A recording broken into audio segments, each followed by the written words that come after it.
Hi, it's Tom Penfold from Cohen Handler, and here are some of my iconic deals. Hardy Street, North Bondi. So this was really a very international deal. I think at the time the vendor was in Italy, I was in Asia. My client was in both Asia and Europe at the same time, truly making things unbelievably difficult. So the client was an expat. He was referred to me from past clients I'd recently bought for, and he was looking for a bolt hold in Sydney to serve as an investment at the same time. The plan originally was for us to source as many properties as possible. Once we had a bunch ready for him to come back and see, he was going to fly back over and see them. There were a couple of key agents that I was on the phone to straight away, and one of those agents was known for the exact product that my client was after. And what worked out really well throughout the deal was knowing that we've bought from him before, understanding how he typically liked to operate, and knowing that I could trust him throughout the whole process.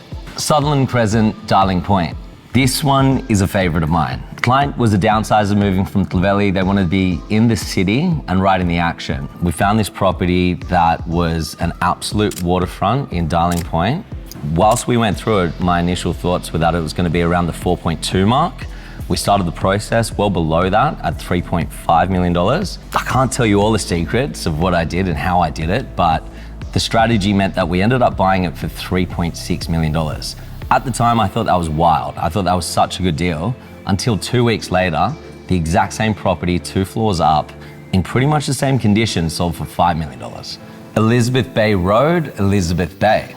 Another really good example of, I guess, the value of a buyer's agent. So the client missed out on a property in the same building. We were able to find the property next door to the one that they missed out on. And the funny thing about it, this was a much more renovated property than the one they missed out on, and yet we were able to secure it for 100K less. Again, it was timing, it was knowing the agent, and it was about really fighting for the best outcome for our client, and it worked out really nicely. Well, thanks for hanging around. If there's any further information you'd like to know about what I do, some of the deals, or what's going on in the market, please feel free to reach out.